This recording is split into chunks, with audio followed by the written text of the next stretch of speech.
Shalom and welcome back to Israel Aline.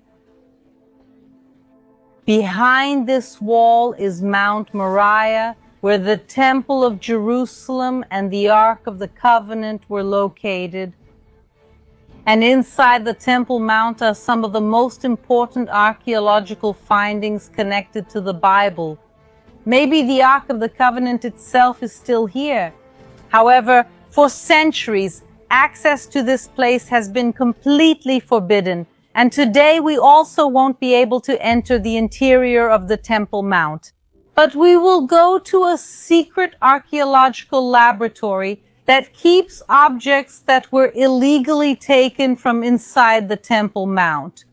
We will have exclusive access to see objects from the Temple of Jerusalem itself, some even connected to the story of Jesus. We are really going to have an amazing archaeological day. So if you are ready, let's get started.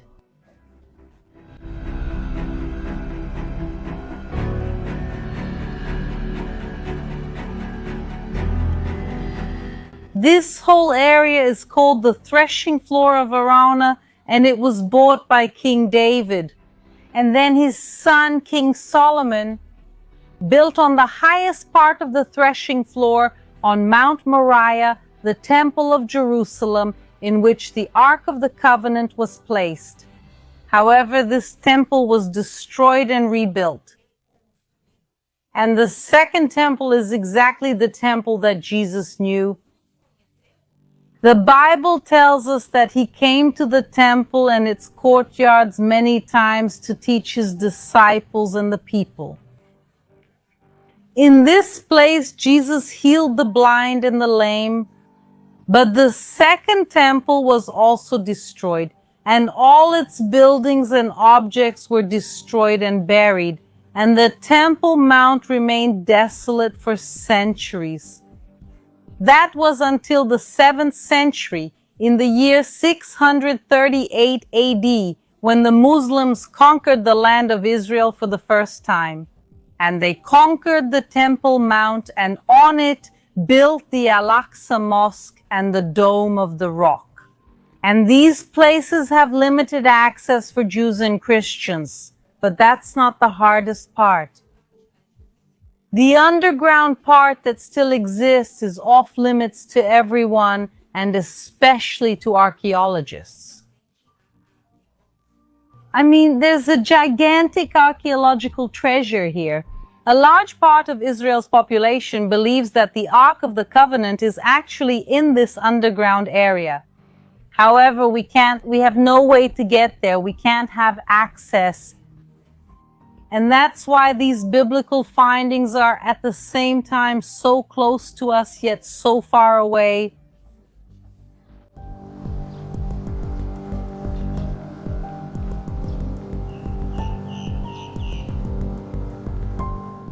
Every archaeologist's dream is to be able to excavate inside the Temple Mount.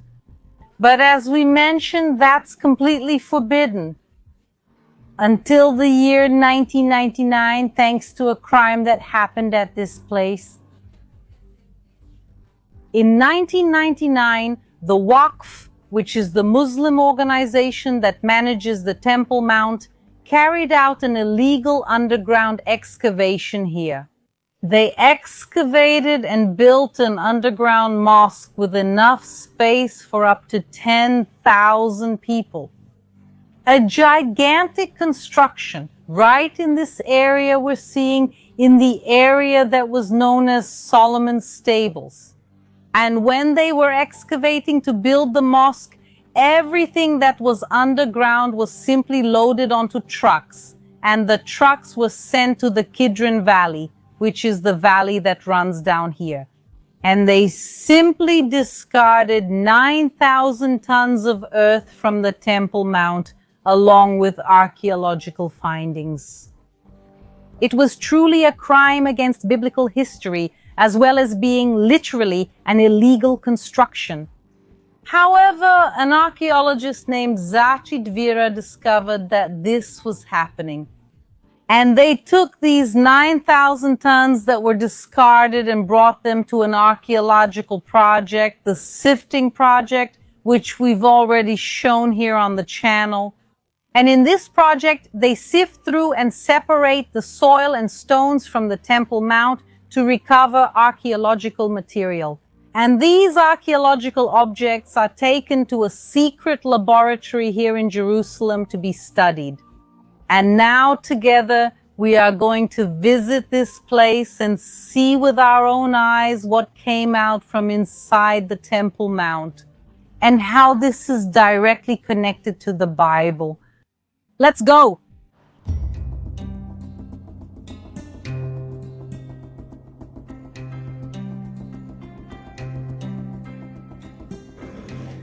We finally arrived at the laboratories. We're still in Jerusalem, but right now we're at a secret location. No one can know exactly where in the city these laboratories are, because here, literally, some of the most important archaeological finds of Israel and maybe even the world are kept and being studied. Archaeological finds directly linked to the Jerusalem temple. Not only were they found in the area of the Temple Mount, but many of them are connected to the temple, both to the first temple in Jerusalem and to the second temple. And we will also see objects directly connected to Jesus. Truly something fantastic. And that's why everything here needs to be preserved until it can be taken to other safe places, such as museums. So everyone, now we're going to have the privilege. I'm really excited for today. We're going to enter the laboratories. Come with me. We are now entering one of several storerooms for archaeological finds from the Temple Mount. Look where we are. When the Waqf, that Muslim organization, removed 9,000 tons of soil, stones, and archaeological finds from the Temple Mount, we're talking about an enormous number of finds. More than 500,000 finds have already been discovered. Among them, more than 100,000 finds are considered especially important by archaeologists. So, when they removed all that soil from the Temple Mount, it was taken to the Sifting project. And the first step we've already shown here in the past on the channel, which is the sifting process itself, separating the Temple Mount soil and dust from the archaeological finds, which are divided into categories. And these categories are brought to the storage rooms. Take a look at this. This whole area where we are, all of this here consists of archaeological bone finds. Look at this. Boxes and boxes and boxes just in this bone storage room. And the question is, why were there so many bones on the Temple Mount? And that could be for several reasons. It could be a meal that someone ate on the Temple Mount in ancient times. But they could also be bones of animals sacrificed at the temple. And to differentiate which animals these were, what happened to them, why these bones were on the Temple Mount, you really need to analyze whether the animal was raw, cooked, or burned, the way it was slaughtered, and also what kind of animal it was.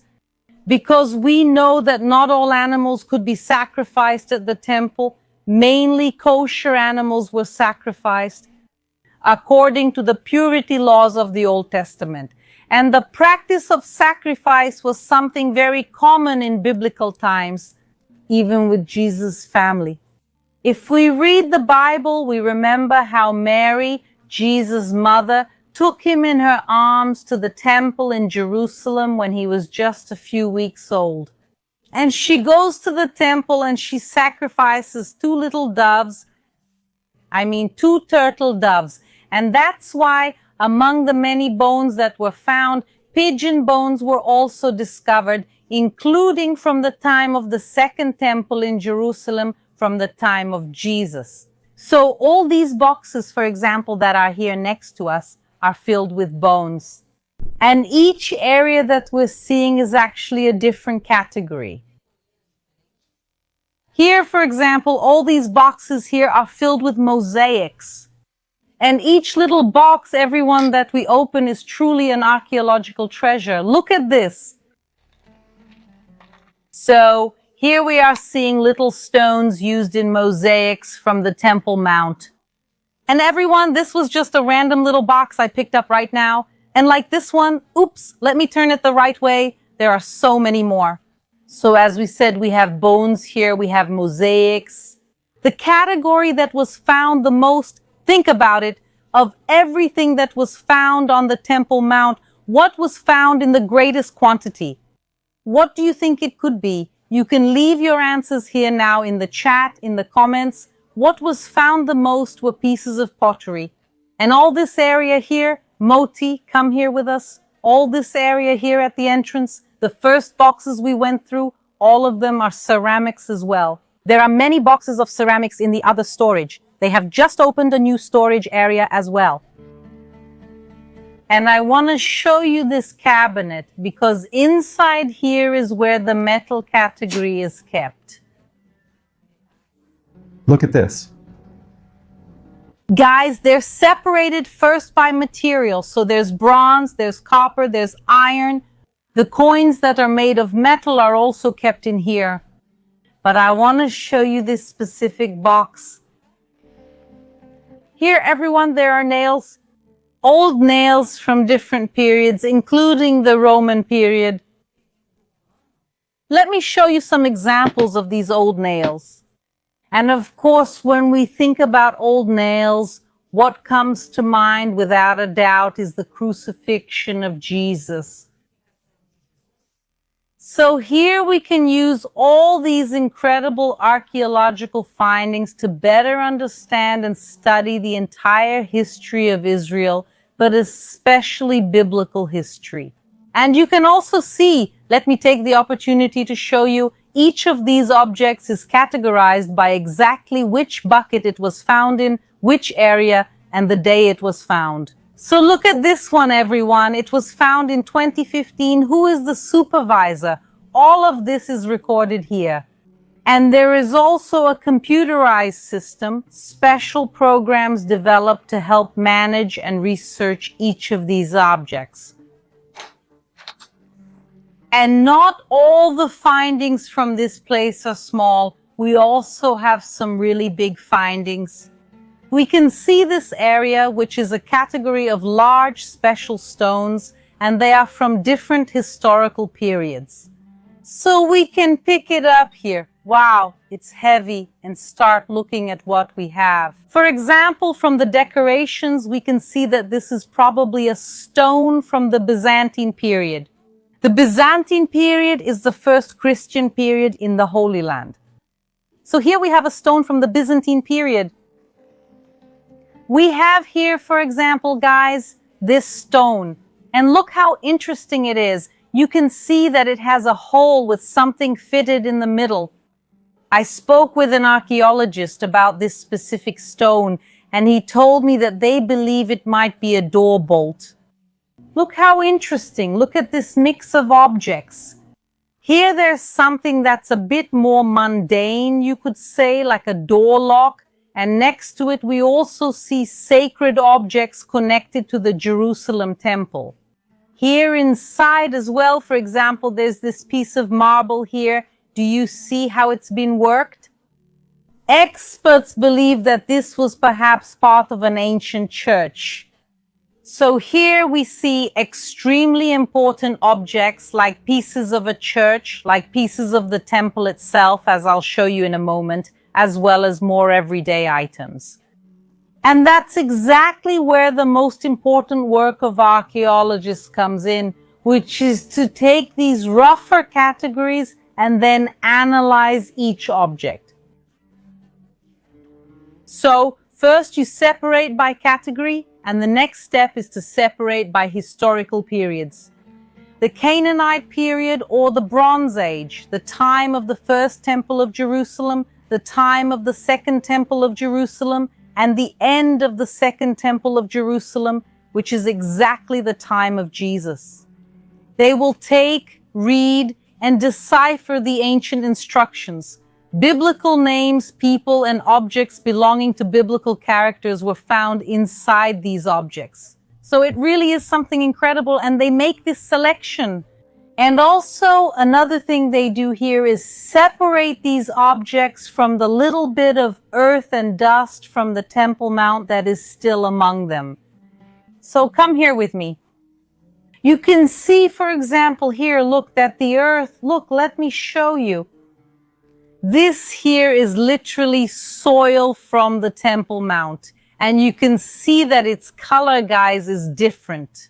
For those who have already been here in Jerusalem, you know that this isn't the color of the ground. This here is much more grayish than Jerusalem.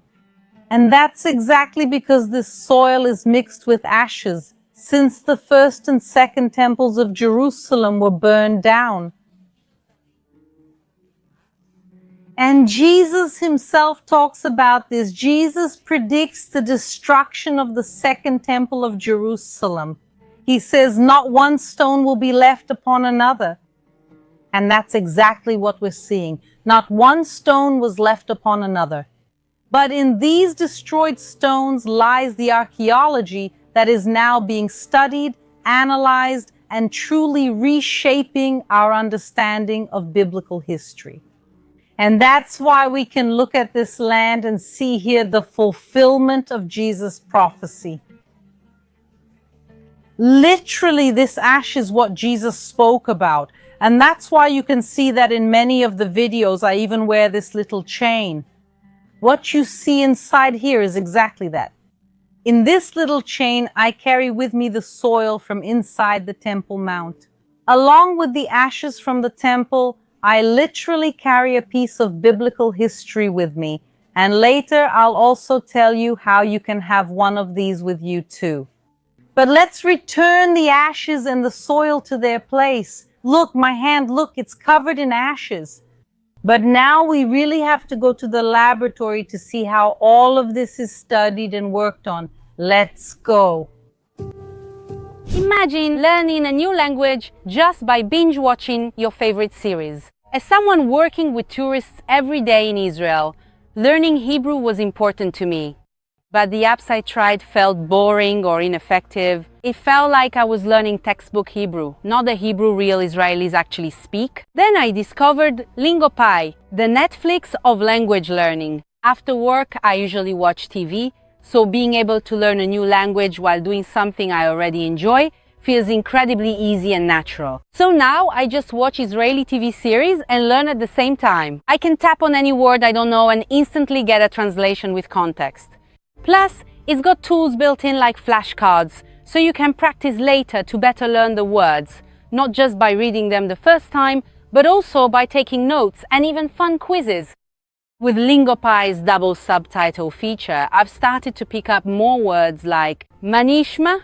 Now I can put sentences together, tell a joke in Hebrew, and make Israelis look at me in surprise and ask, "Wait, are you Israeli?" Lingopie offers 13 plus languages like Spanish, French, Italian, Chinese, and more. If you also want to learn a language in a way that feels real and not boring, try Lingopie today. And since you are coming through my channel, you can get 55% off yearly plan and 7 days free trial. Just scan the QR code or click the link below to start learning today. And let me know in the comments how it's going for you. Israel teaches me every day that history lives through language, and now I can finally speak it.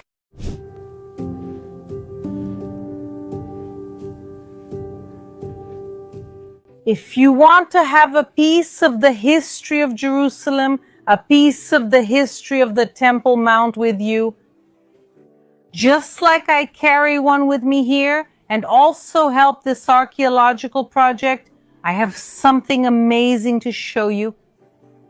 Look at this. You can also use the QR code that's on the screen or the link in the description, and you'll be able to find the Temple Mount soil. And inside each of these packages, First, you'll find the certificate of authenticity prepared by the archaeologists on this project. But the most important thing is really the soil from the Temple Mount, the soil that literally came from one of the most important places in all of biblical history. The history that is being rediscovered in this project. You can take it this way to put it on a shelf, to put it in your home, or like I do, carry it with you every day. But it really is a beautiful way to have a piece of Jerusalem or to give someone else a unique gift. And also remember that you are helping to fund this project. So I really wanted to share this with you, and now let's continue together learning more about the archaeology of this place. Let's go!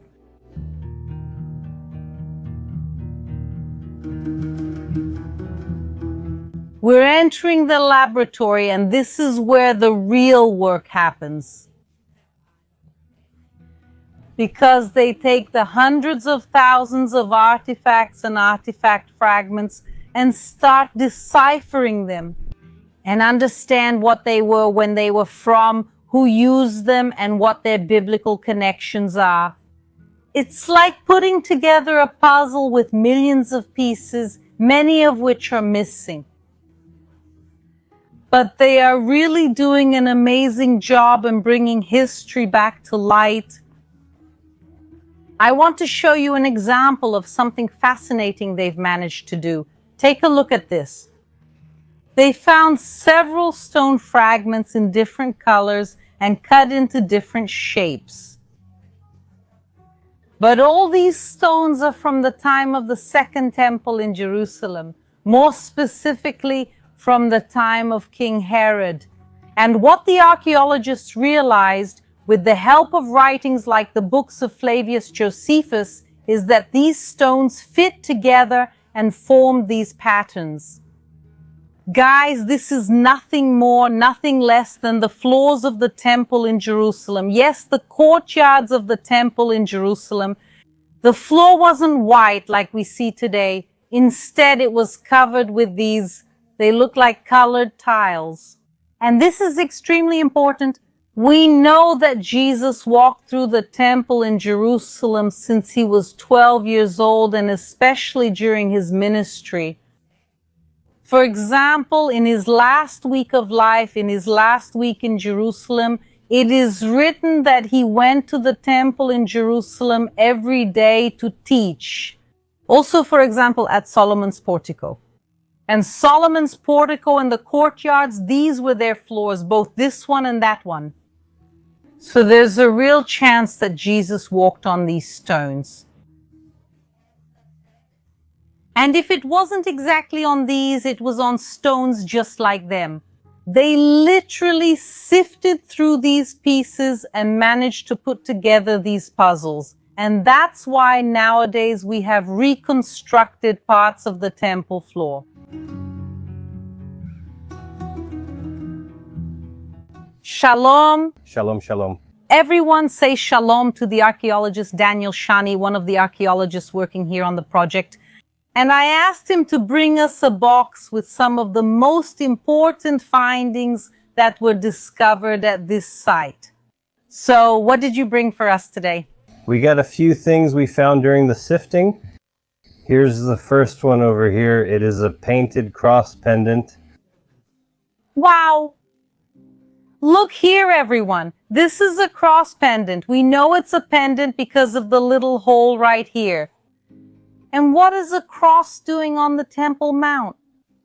At some point during ancient history, a pilgrim came to the temple. Well, he could have come from anywhere. He had a pendant around his neck, kind of like yours. Hopefully your chain is a little stronger than his, because his broke and it dropped. And we found that.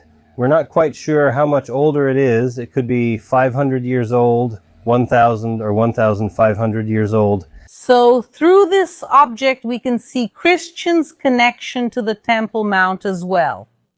If we go to the Temple Mount today, we will see people from all over the world, Jews and Christians, visiting the place.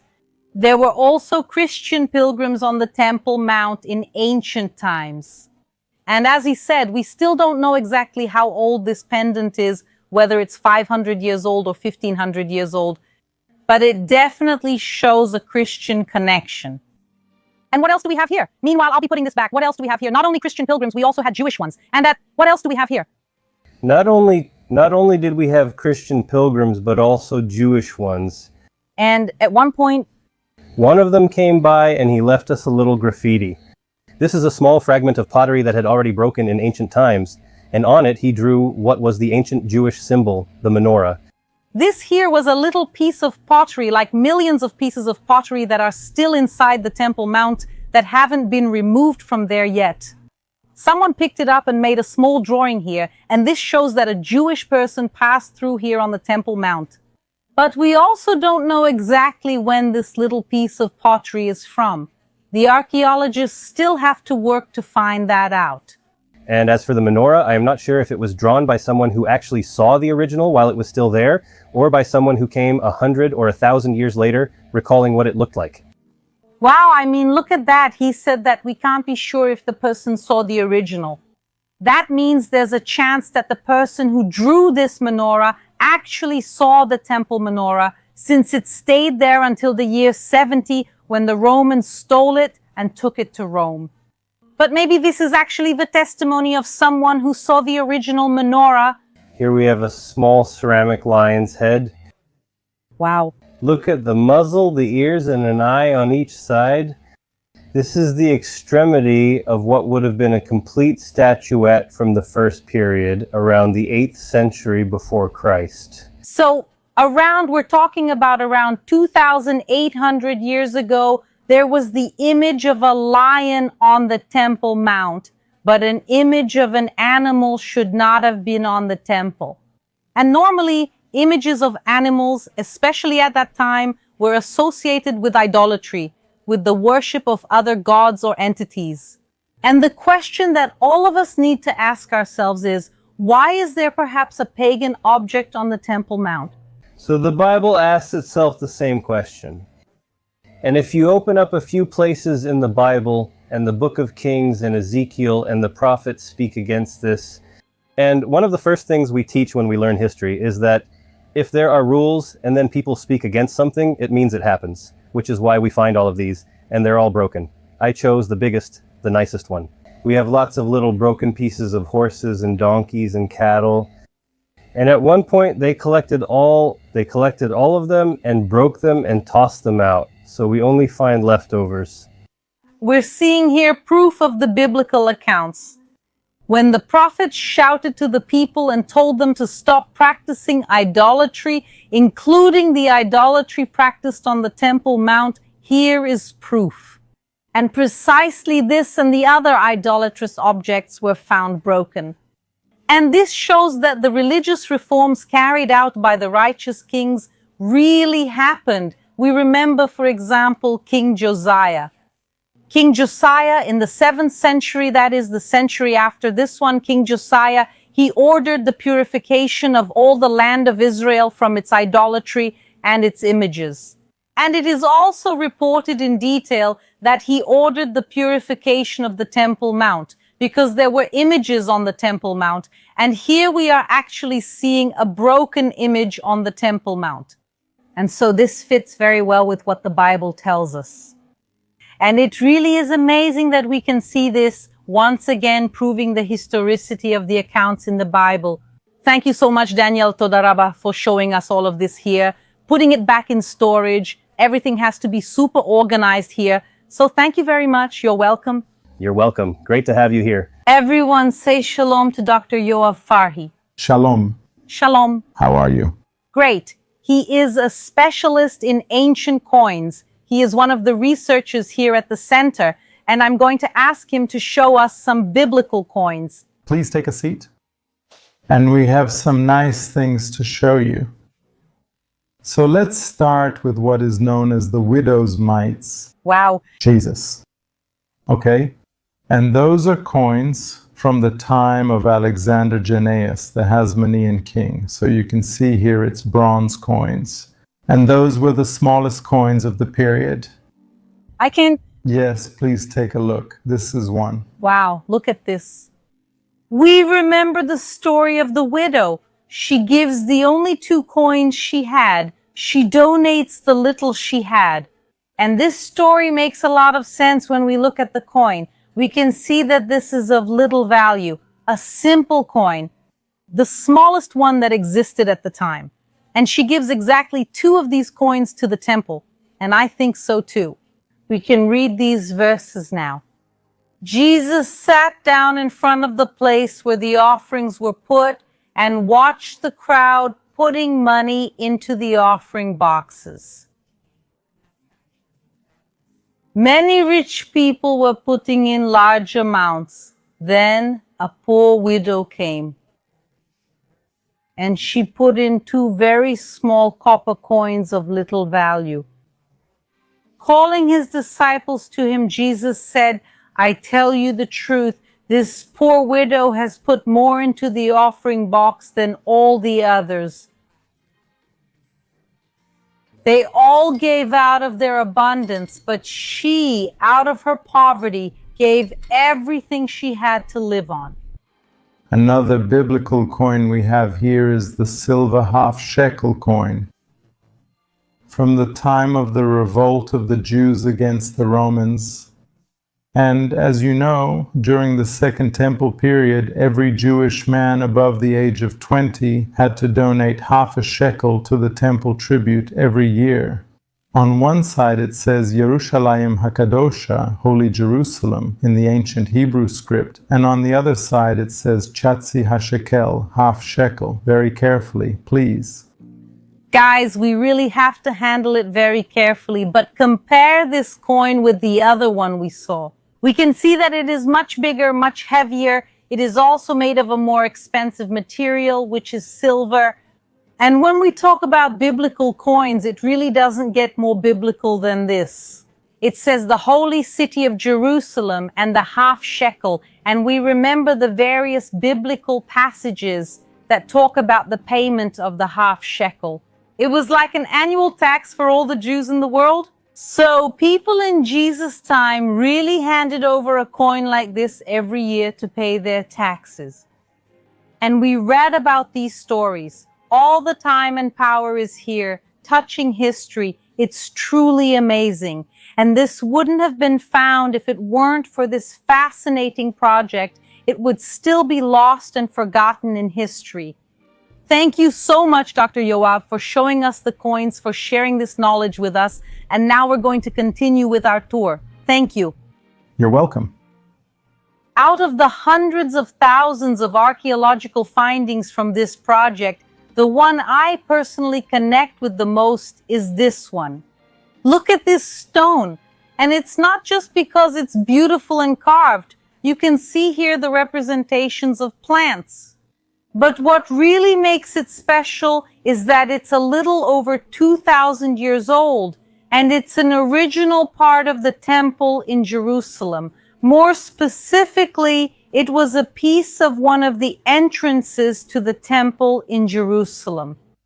So when we read the biblical texts and hear about Jesus with his family entering the temple, him entering the temple during his triumphal entry, when we read about the prophets, about the kings who passed through this place, who entered the temple, there's a good chance they literally walked right next to this stone. This stone is a testimony to Jerusalem at its peak, Jerusalem from the 1st century. And we're really seeing something very important here. Because after all, there is no shortage of people trying to wipe Israel off the map. There are people who fight to physically destroy Israel. And we've seen that in the wars of recent years. But these people try not only to physically destroy Israel, but part of this fight against Israel is to erase the history of Israel, to erase mainly the history of the Temple Mount, with people saying absurd things like the Jerusalem temple never existed or that it wasn't on the Temple Mount. People saying that King David, that King Solomon never existed, doubting the historicity of Israel and the Bible. And that's why, for all those who doubt, take a look at this. There are entire archaeological researches to prove the story. This stone is part of our history and no one will ever be able to erase it. Even with so many trying, even the Waqf itself, when they threw away all that earth with archaeological findings, their objective was clear. But we are here to tell our story. And this stone also connects me to a Bible verse, Psalm 102, in which it is written, "Your servants cherish even her stones and have pity on her dust." And that's what we see with biblical archaeology. We love the stones, not because we worship the stones themselves, but because of the history of these stones. Because these stones remind us of our historical connection with God and with the land of Israel. And the dust, literally, that we carry with us to this day. So this project has a very special place in my heart. And I want to thank all of you who watched today. And you can also leave in the comments which of the findings you liked the most, and I'll see you next week.